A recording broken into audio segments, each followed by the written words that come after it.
Shalom, selamat pagi semua. Mari kita berterima kasih kepada setiap petugas yang terlibat buat pagi hari ini. Song Ministry yang sudah memimpin kita untuk kita bisa menyanyi lebih baik. Kemudian multimedia yang menampilkan slide dengan baik. Kemudian usher, guru-guru KKK, dan juga translator, ya. Cuman satu kalimat yang saya mau berikan. Kalian luar biasa. Oke, kita kasih semangat buat mereka.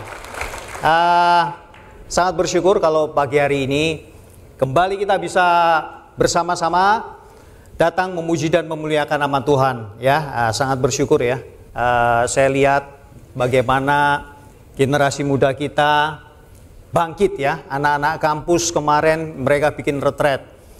Retretnya menurut saya adalah retret yang luar biasa dan mengubahkan banyak hati, termasuk anak saya. Ya, jadi hal ini benar-benar membuat saya melihat bahwa Tuhan tuh luar biasa banget. Ya, ini menjadi satu kekuatan waktu kita mengikut Tuhan, melihat bagaimana Tuhan bekerja di dalam hidup kita.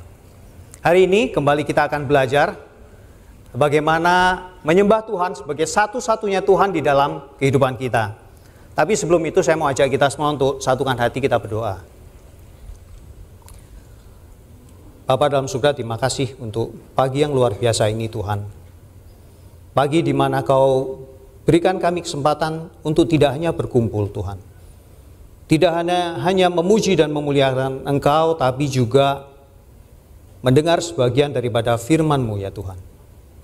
Biarlah pada pagi ini Tuhan, Engkau yang mengurapi hamba-Mu Tuhan, supaya apa yang aku sampaikan sungguh-sungguh merupakan isi hati-Mu untuk kami semua.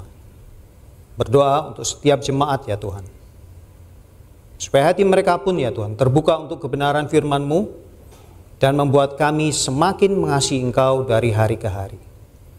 Terima kasih ya Tuhan untuk semua kebaikan-Mu. Di dalam nama Tuhan kami Yesus Kristus, kami semua sudah berdoa dan mengucap syukur. Amin. Tema bulan ini kita masih berbicara tentang the one and only, Tuhan sebagai satu-satunya di dalam kehidupan kita. Diambil dari buku Keluaran 34 ayat yang ke-14, saya bacakan. Sebab janganlah engkau sujud menyembah kepada Allah lain, karena Tuhan yang namanya cemburuan adalah Allah yang cemburu. Ini adalah minggu kelima di mana kita belajar bagaimana menyembah Tuhan sebagai satu-satunya di dalam kehidupan kita. Setelah minggu pertama kita belajar dari Pendeta Budi ya, mengapa sih Tuhan tuh sampai menyebut dirinya Allah yang pencemburu ya? Tidak karena lain ya, karena Dia memiliki perasaan yang begitu dalam buat kita semua. Ya. Kemudian minggu kedua kita belajar dari Bro Harlem ya, tentang 6 tahap penyembahan ya. Apakah penyembahan yang kita berikan adalah penyembahan yang merupakan pemikiran kita, ataukah penyembahan kita sudah merupakan representasi dari apa yang kita sembah? Minggu ketiga kita juga sudah belajar dari Pendeta Frankie ya, tentang penyembahan lewat pemahaman manusia. Dan yang keempat, kemarin minggu keempat kita juga belajar dari Pendeta Charles.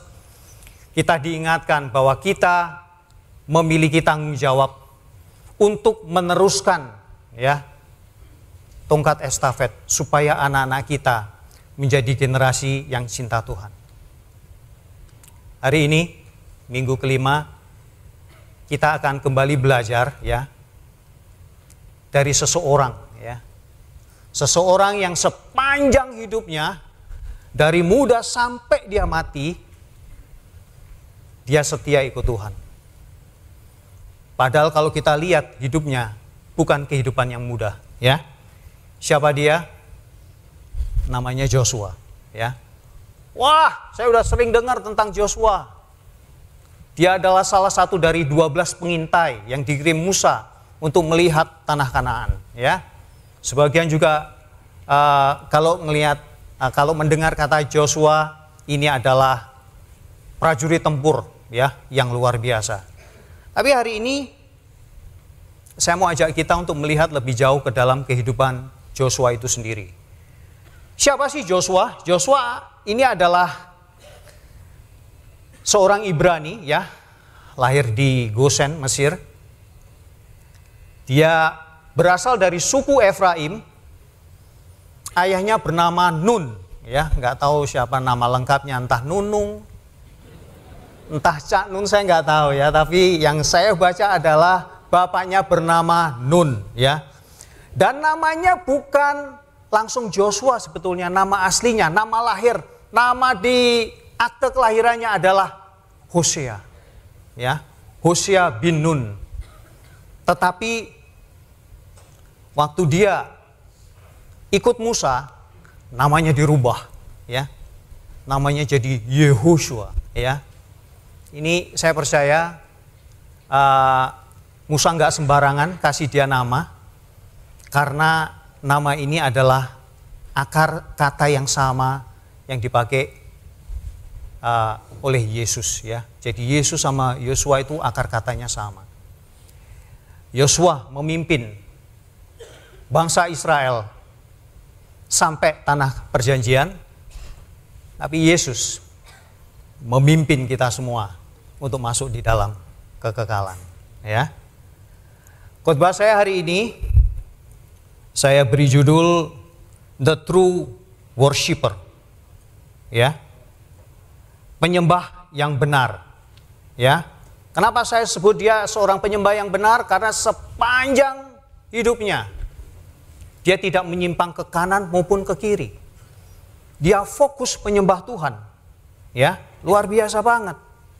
Ini nggak gampang karena Yosua sendiri melewati begitu banyak fase di dalam kehidupannya. 20 tahun pertama, mari kita bayangkan ya, dia lahir di Mesir, ya, hidup di dalam perbudakan. Tidak hanya perbudakan tetapi penindasan. Setelah Yusuf mati, ya, bangkit raja baru yang nggak kenal sama orang-orang Israel. Waktu mereka melihat bangsa Israel begitu diberkati Tuhan, raja ini merasa terancam, ya. Kemudian dia berpikir, wah ini nggak bisa dibiarkan.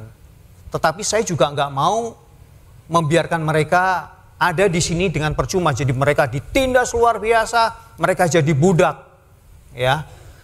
Ini dialami oleh Joshua sampai umur 20 tahun, ya.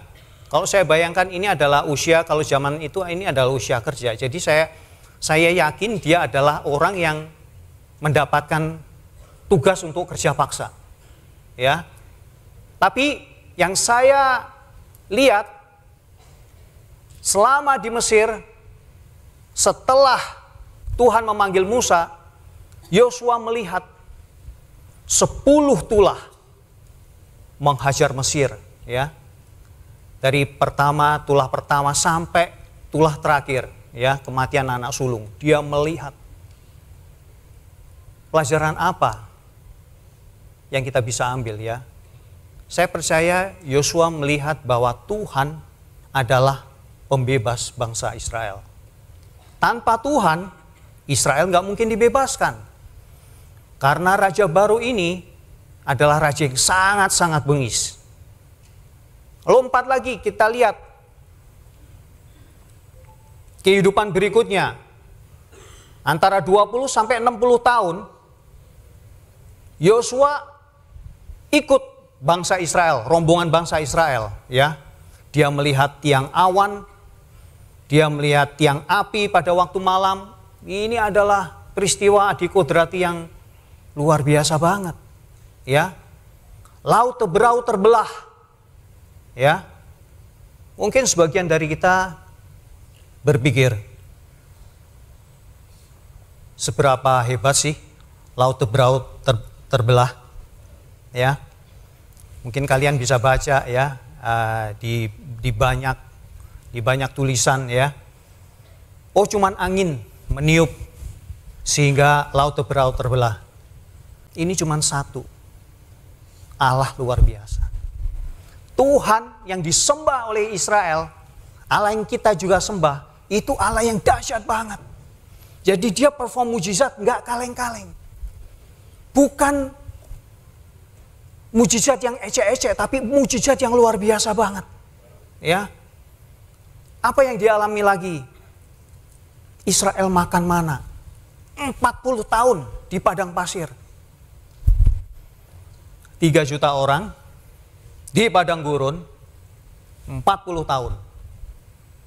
Kasih tahu saya, catering mana yang sanggup? Ngurusin 10 orang aja bingung, ya, apalagi 3 juta. Gak cuman mana, tapi juga daging dikirim burung puyuh. Restoran mana yang sanggup 3 juta orang, ya, 40 tahun. Saya rasa catering manapun juga pasti juga pusing menyediakan daging begitu banyak. Tetapi Tuhan sediakan itu semua untuk bangsa Israel. Jadi lewat ini semua, saya berasa Joshua belajar banyak. Dia belajar bahwa Tuhan pembebas bagi bangsa Israel. Yang kedua, selama di padang gurun, saya berasa Joshua belajar tentang hidup secukupnya. Ya, kalau kita baca, ambil mana secukupnya. Ambil burung puyuh juga nggak boleh stop. Ya, beda sama kita. Kalau kita lihat makanan silakan diambil. Yang kita ambil apa? Sebanyak-banyaknya. Butuhnya cuma 2, ngambilnya 10. Tetapi Tuhan mengajarkan bangsa Israel untuk hidup secukupnya. Untuk apa? Untuk supaya dari hari ke hari bangsa Israel belajar untuk bergantung kepada Tuhan. Ya. Ini adalah satu peristiwa yang menurut saya satu persiapan di mana Joshua benar-benar dipersiapkan Tuhan untuk memimpin bangsa Israel dengan model seperti ini. 20 tahun sebagai budak, 40 tahun dia melihat bagaimana cara hidup secukupnya. Poin pertama, apa yang kita bisa belajar dari kehidupan Joshua? Kita bisa tahu ya, Joshua ini seorang yang sungguh-sungguh takut akan Tuhan. Kemudian kita bisa lihat di buku Keluaran 17 ayat 14. Saya bacakan. Kemudian berfirmanlah Tuhan kepada Musa, tuliskanlah semuanya ini dalam sebuah kitab sebagai tanda peringatan dan ingatkanlah ke telinga Yosua bahwa aku akan menghapuskan sama sekali ingatan kepada Amalek dari kolong langit. Hal yang pertama yang kita bisa belajar bagaimana Joshua bisa menyembah Tuhan sebagai satu-satunya Tuhan di dalam kehidupannya dia, ialah mengingat firman Tuhan. Ya.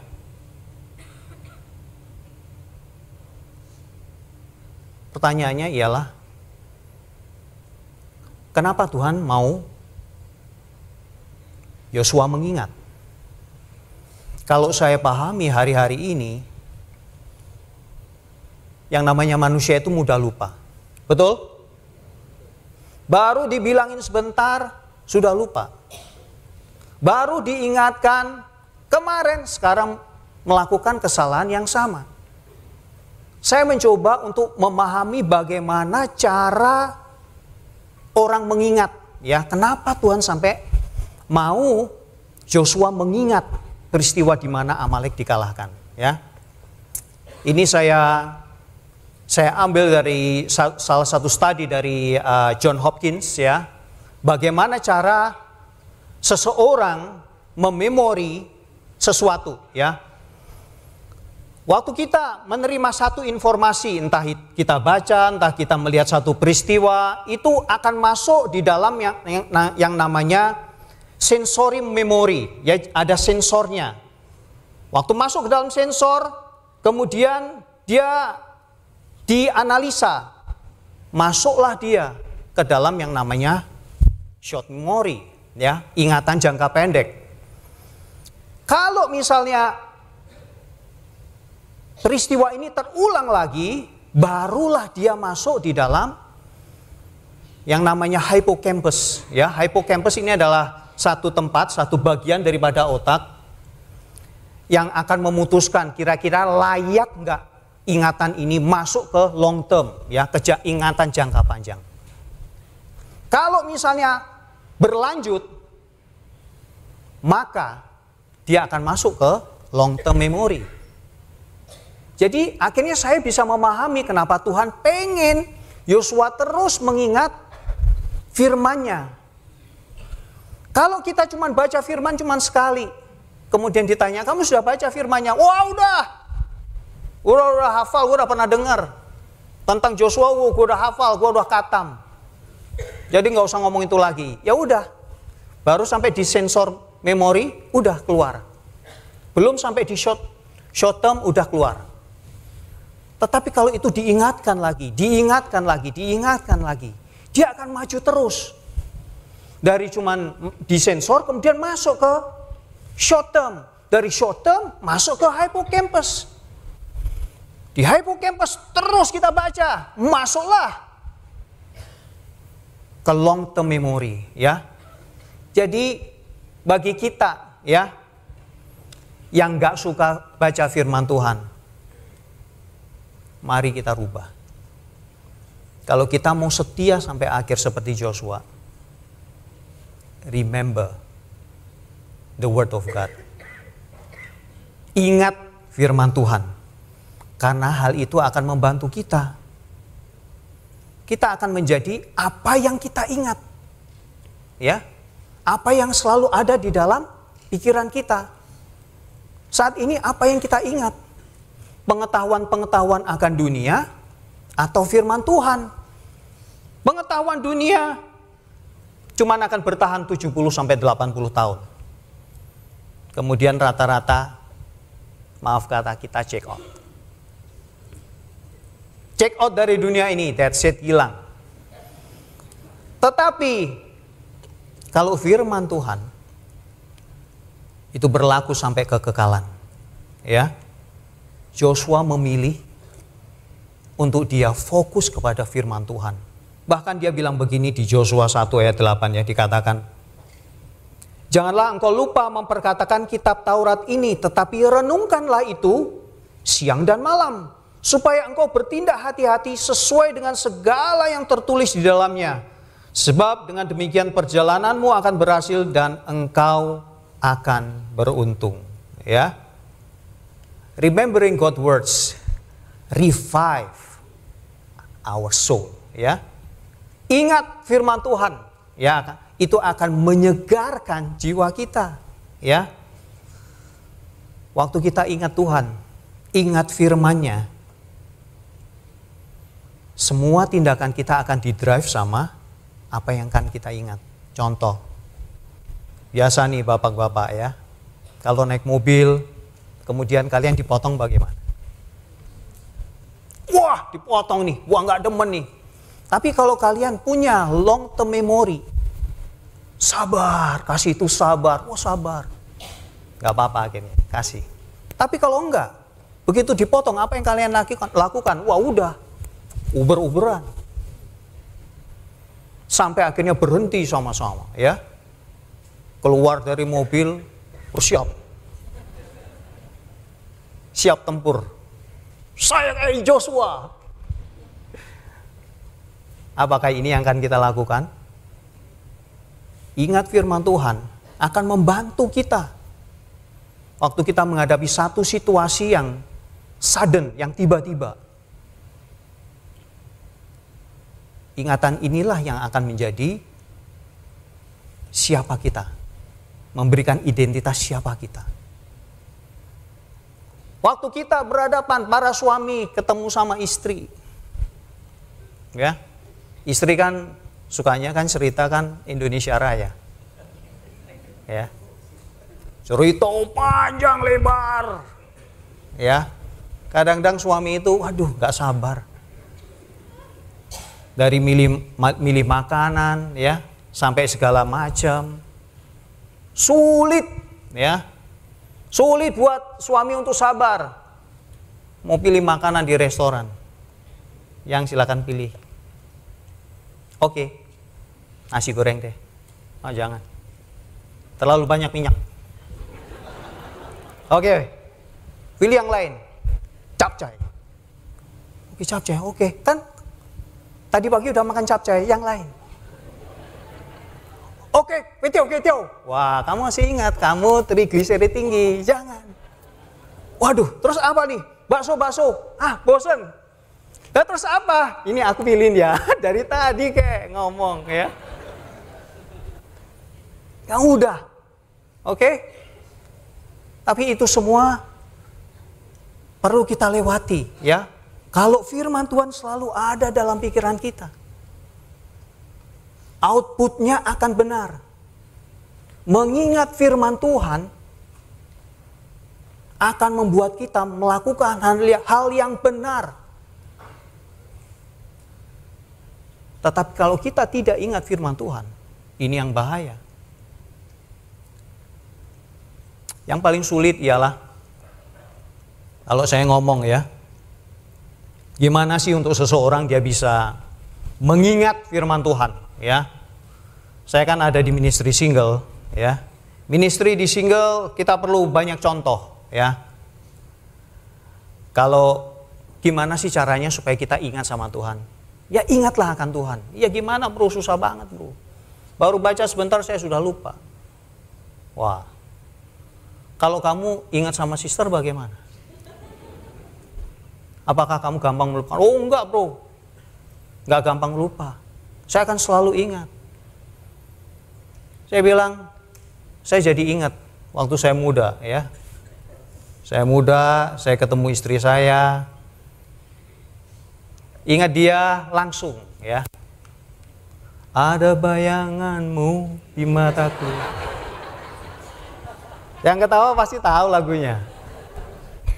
Dan senyummu membuatku rindu. Ah, itu dia. Bagaimana caranya oh kasihku, ku ingin jumpa dengan kamu. Bagaimana caranya?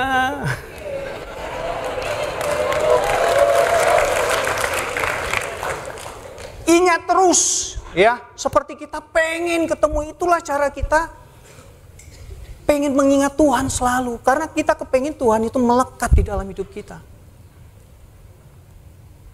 Kalau kita nggak bisa mengerti ini, hikmat yang keluar waktu kita menghadapi satu masalah ialah hikmat dunia. Ini yang repot. Waktu hikmat dunia benar-benar menguasai kita, respons kita akan salah. Hal yang kedua, bagaimana Joshua bisa tetap menyembah Tuhan sampai akhir hidupnya, ialah menguatkan hati ya. Kita buka di Yosua 1 ayatnya yang ke-6. Saya bacakan, kuatkan dan teguhkanlah hatimu sebab engkaulah yang akan memimpin bangsa ini memiliki negeri yang kujanjikan dengan bersumpah kepada nenek moyang mereka untuk diberikan kepada mereka. Kata kuatkan dan teguhkan hatimu muncul berkali-kali. Kenapa muncul berkali-kali? Karena Tuhan tahu Yosua ini akan menghadapi problem yang luar biasa, akan menghadapi pasukan-pasukan tempur yang luar biasa. Coba bayangkan, Yosua memimpin bangsa Israel yang baru keluar dari perbudakan. Ya, udah ratusan tahun ada di dalam perbudakan. Pasukan ini bukan pasukan yang terlatih. Cuman pasukan yang kerja kasar budak. Mereka datang tanpa dukungan logistik ya. Di dalam perang itu logistik itu penting banget. Kemudian mereka datang ke satu tempat yang isinya prajurit-prajurit tempur luar biasa yang sangat terlatih, punya cadangan logistik, punya fortified city, punya kota pertahanan yang luar biasa, Dan yang luar biasa ialah ukurannya. Ini adalah gambaran ya. Ini adalah gambaran Goliat. Itu 6 inch ya, 6 feet ya, sekitar 180 cm tuh orang ya. Kemudian Goliat, Og, Basan, Sihon, Raja Basan itu tingginya kurang lebih 2 kalinya ya, mungkin sekitar hampir 4 meter. Tetapi lihat berikutnya, ini orang-orang yang menghuni Kanaan. Dikatakan di buku Bilangan juga kami lihat di sana orang-orang raksasa, orang enak yang berasal dari orang-orang raksasa. Dan kami lihat diri kami seperti belalang. Dan demikian juga mereka terhadap kami. Wah, saja luar biasa banget. Buku Amos mengatakan, padahal akulah yang memunahkan dari depan mereka orang Amori yang tingginya seperti tinggi pohon aras dan yang kuat seperti pohon tarbantin. Siapa yang gak kecut lihat ukuran model seperti ini? Kita lihat preman yang tatoan aja langsung ngacir, ya kan? Apalagi lihat seperti ini. Dari sini kita bisa lihat betapa luar biasanya Tuhan, ya. Tapi walau bagaimana, Tuhan bilang berkali-kali kuatkan dan teguhkan hatimu. Be strong and courageous. Karena tanpa itu pasti kecut. Kalau kita datang berhadapan dengan seperti ini, sebetulnya Joshua punya pilihan. Dia bisa ambil jurus lari, ya, putar badan lari dia. Ngapain ketemu orang-orang model seperti ini, ya kan? Orang raksasa gimana caranya? Jadi kita lihat memang benar-benar bahwa Tuhanlah yang berperang buat bangsa Israel, ya. Pertanyaan berikutnya ialah, apakah Joshua mentaatinya? Kita lihat buat saya ada 3 level ketaatan, ya. Yang pertama, taat karena peraturan, ya. Apa contohnya? Lalu lintas, ya. Kalau kita lihat ada lampu merah, kita secara otomatis berhenti. Tetapi apakah kita benar-benar pengen berhenti? Sebenarnya kan enggak, pengennya nerabas. Sebagian dari kita juga nerabas, ya. Anak sekolah, masih sekolah, ya. Struggling, anak saya walaupun tiap hari sekolah, tetapi dia juga struggling. Harus bangun pagi, ya kan, jam 7 gerbang ditutup, jadi dia harus cepat. Ini taat karena peraturan. Ini adalah level paling rendah daripada ketaatan itu sendiri. Level kedua, taat karena mengerti. Nah, ini levelnya udah lebih tinggi lagi. Saya mengerti, lalu saya mentaati. Kalau kita datang ke dokter, kemudian kita dikasih tahu, kolesterol sudah mulai naik, ya. Tekanan darahnya juga tinggi. Jangan makan sembarangan. Kita nurut nggak? Oh iya, kalau saya makan sembarangan, saya akan mengalami banyak sakit penyakit. Kita taat karena kita mengerti. Jadi akhirnya kita mengambil keputusan untuk taat. Nah, level yang ketiga, taat karena iman. Tuhan mau Yosua sampai di level ini. Level ketaatannya dia bukan karena dia mengerti, bukan karena dipaksa, tetapi karena iman, karena dia percaya. Saya percaya 20 tahun yang dihabiskan di Mesir, 40 tahun yang dihabiskan di padang gurun, itu benar-benar membentuk Yosua menjadi seorang yang sungguh-sungguh taat sama Tuhan. Sampai akhirnya dia tidak menengok ke kanan atau ke kiri. Dia tetap fokus menyembah Tuhan. Dia tetap fokus untuk mengandalkan Tuhan. Ya. Ini ada satu quote. The struggle you're in today is developing the strength you need for tomorrow. Pergumulan kamu hari ini menghasilkan kekuatan yang kamu butuhkan di masa datang. Waktu kita menguatkan hati kita, itu akan membuat kita taat. Firman Tuhan yang kita ingat membuat kita melakukan tindakan yang benar, ya, di dalam situasi apapun. Waktu kita menguatkan hati kita, maka itu akan membuat kita taat walaupun menghadapi situasi-situasi yang tidak mudah. Hal yang ketiga, mengapa Yosua berhasil mempertahankan imannya, tetap berpegang kepada satu Tuhan, ialah strong decision to serve. Dia membuat keputusan untuk mengasihi Tuhan, untuk melayani Dia. Yosua 24 ayat 15, saya bacakan. Tetapi jika kamu anggap tidak baik untuk beribadah kepada Tuhan, pilihlah pada hari ini kepada siapa kamu akan beribadah. Allah yang kepadanya nenek moyangmu beribadah di seberang sungai Efrat, atau Allah orang Amori yang negerinya kamu diami ini. Tetapi aku dan seisi rumahku, kami akan beribadah kepada Tuhan. Ini adalah kata-kata yang disampaikan Yosua di hadapan seluruh suku Israel, dikumpulin, ya. Kepala suku, pemimpin pasukan, semuanya dikumpulin, ya, di tempat yang namanya Sikem, ya. Sikem ini adalah satu daerah, ya, dekat pintu masuk antara Gunung Gerasim dan Gunung Ebal. Jadi dia ada di tengah-tengahnya. Bentuknya seperti lembah, cekungan. Jadi gunung itu seperti tempat yang menyerupai amphitheater, ya. Jadi kalau kamu ngomong sesuatu, itu sampai jauh bisa kedengaran.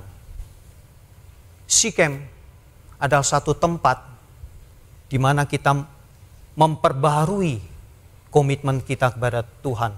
Sikem is a place of calling and commitment. Ya, ini luar biasa banget. Dari sini kita bisa tahu kalau kita mau ikut Tuhan, kita tidak bisa mendua hati. Joshua menanyakan hal ini kepada seluruh bangsa Israel karena dia melihat ternyata sebagian daripada mereka, mungkin mereka masih menyembah Allah yang di seberang sungai Efrat. Maksudnya Allahnya Terah. Terah itu bapaknya Abraham, ya. Kemudian Allah orang Amori, ya. Dari sebegitu banyak bangsa Israel, setelah mereka mendiami Kanaan, mungkin ada sebagian gak 100% mengikuti Tuhan seperti Joshua. Ada sebagian daripada mereka yang masih menyembah Allah yang dulu Abraham sembah. Hari ini, ya, waktu si Joshua ngomong, dia kepingin bangsa itu memperbaharui komitmen mereka. Pilih kepada siapa kamu menyembah. Hari ini saya juga mau mengingatkan kita semua. Pilih. Ini adalah minggu terakhir di mana kita belajar tentang the one and only. Mari kita pilih. Siapa yang akan kita sembah? Tuhan? Atau kita masih campur aduk? 80% Tuhan, 20% berhala. Atau 90%, 10% berhala. Mana yang akan kita pilih? Buat keputusan sekarang. Karena Tuhan bukan Tuhan yang mau diduakan. Tuhan tidak mau 98%. Tuhan gak mau 99%. Tuhan mau 100% menyembah Dia. Amin. Jadi buat keputusan sekarang. Gimana caranya? Mulai create spiritual habit. Ya. Seperti apa sih spiritual habit itu? Seperti giving, ya. Cara kita memberi. Ini harus merefleksikan bahwa kita adalah seorang murid Yesus. Kalau kita memberi, jangan dengan kondisi terpaksa, tapi karena ucapan syukur. Jangan punya pikiran macam-macam. Dalam mengasihi, jangan tebang pilih. Oh, karena ini dia baik sama saya akan mengasihi dia. Kalau ini agak songong sama saya akan setengah hati mengasihi dia. Waktu kita mengasihi, kasihlah dengan caranya Tuhan. Waktu kita mau fellowship, jangan juga pilih-pilih. Wah, ini nih menguntungkan buat saya mau fellowship. Ini kurang menguntungkan, nanti saja. Ini saya kurang kenal, bye-bye. Ketemu pun bye-bye. Ini bukan spiritual habit yang Tuhan mau. Waktu kita mau ambil keputusan menyembah Tuhan, kita harus punya keputusan yang kuat. Untuk apa? Untuk mengubahkan kehidupan kita. Kalau Tuhan pengen kita menjadi penjala manusia, ya jadilah penjala manusia. Jadi kalau saya bisa bilang kata lainnya ialah, kalau Joshua ngomongnya seperti itu, sebenarnya dia bilang gini, kalau kamu ikut Tuhan, berlakulah seperti seorang murid. Kalau kamu mau ikut Kristus, jadilah benar-benar sungguh-sungguh mengikuti Dia. Jangan kita membagi dengan yang lain. Jadi ada 3 hal ya yang bisa membantu Joshua untuk dia bisa stay faithful to the end. Ialah nomor 1, dia perlu mengingat setiap firman Tuhan yang ada di dalam kitab. Yang kedua, menguatkan hati supaya kita bisa taat. Dan yang ketiga, membuat keputusan untuk bisa melayani Tuhan. Seorang murid Yesus tidak diundang untuk menjadi sekedar penonton. Kalau kamu datang sebagai murid Yesus, tetapi cuma fokus untuk datang ibadah, kamu akan berpotensi drift away. Kamu akan berpotensi tidak sampai kepada tujuan. Tapi mari kita, hari ini kita belajar dari kehidupan seorang Yosua yang sungguh-sungguh menjaga kehidupannya dia untuk tetap faithful kepada Tuhan. Great faith is revealed only when you serve God in hard times. Iman yang besar, iman yang dahsyat, cuman bisa muncul waktu kita melayani Tuhan di masa-masa yang sulit. Kita semua menghadapi masa-masa sulit, saya percaya. Jadi jangan pernah berpikir ikut Tuhan, kita akan santai-santai, kita akan nyaman. Enggak. Waktu kita ikut Tuhan, kita akan mengalami situasi-situasi yang enggak gampang. Tujuannya ialah untuk membuktikan kekuatan iman kita, untuk membuktikan bahwa kita worth it untuk masuk di dalam kekekalan. Ada banyak hal yang kita lalui, harus kita lalui dengan iman. Saya berdoa udah cukup lama untuk anak saya bisa kenal Tuhan. 40 tahun saya lalui kehidupan saya tidak kenal Tuhan. Jadi saya menyembah Tuhan dengan pikiran saya. Tapi waktu saya jadi murid, saya bertobat, saya mulai mendidik anak saya sesuai dengan kebenaran firman Tuhan. Tapi ternyata tidak semudah membalikan telapak tangan. Tetap dibutuhkan iman. Retret kampus kemarin, sungguh-sungguh satu retret yang membuat saya terpesona dengan bagaimana Tuhan bekerja. Anak saya itu yang pertama, bukan orang yang mudah bersosialisasi. Dia tidak mudah untuk berfellowship.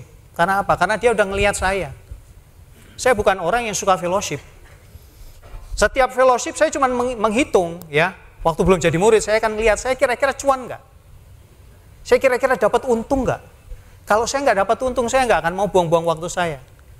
Saya akan cenderung, saya diam aja, ya. Kalaupun datang ke gereja, datangnya pas-pasan, cari tempat paling ujung. Supaya apa? Supaya nggak terlalu banyak pertanyaan. Karena dalam pikiran saya, semakin banyak teman, semakin banyak masalah. Betul nggak? Punya teman 1000 ya akan ada 1000 masalah. Semakin banyak teman, semakin banyak masalah. Tetapi waktu saya jadi murid, wow, Tuhan mengubahkan cara pandang saya. Sekarang saya kalau nggak ketemu brother saya uring-uringan. Ya. Dan ternyata ini terjadi. Waktu anak saya ikut retret, dia bilang, wah, waktu saya jemput dia, kita pulang ya, dia sharing. Saya bilang, kok sharing sih? Apa nih? Saya nyetir nih ya, saya pengen denger ini. Saya jadi nyetir nggak konsen ini. Dia bilang, Saya bersyukur saya bisa ikut retret. Dia bilang, di sini saya bisa belajar bagaimana berfellowship. Bagaimana kenal sama orang baru. Dulu saya nggak kepingin. Tetapi kenapa kali ini saya kepingin kenal mereka lebih dalam. Saya jadi iri yang melihat para brother bisa ngobrol sampai berjam-jam. Saya cuma 15 menit, tapi saya sudah happy. Saya nyetir sampai, wah, luar biasa banget. Ya. Kemarin saya lihat perubahan berikutnya. Anak saya itu orangnya nggak mudah yang namanya sharing, nggak mudah namanya traktir teman. Tapi kemarin diajak pergi, dia mau pergi. Dan yang saya heran, dia bisa traktir temannya. Luar biasa. Saya bilang, kok bisa ya? Dari sini saya bisa melihat bahwa Tuhan yang saya sembah, Tuhan di mana saya berdoa adalah Allah yang hidup. Allah yang sungguh-sungguh mendengarkan doa kita. Jadi hari ini saya mau encourage kita semua. Mari jangan setengah-setengah ikut Tuhan. Jangan setengah-setengah beribadah kepada Tuhan, ya. Mantapkan hatimu, pilih. Ya. Kita anggap ini Sikem lah ya. Bikin komitmen. Siapa Tuhan yang akan kamu ikuti? Tuhan atau berhala lain? Mari kita mantapkan hati kita, pilih Tuhan. Karena dengan Tuhan kita akan dipimpin masuk ke dalam kekekalan. Amin. Tuhan Yesus memberkati. Saudara sekalian, mari kita satukan hati kita berdoa. Bapa, terima kasih untuk siang hari ini Tuhan.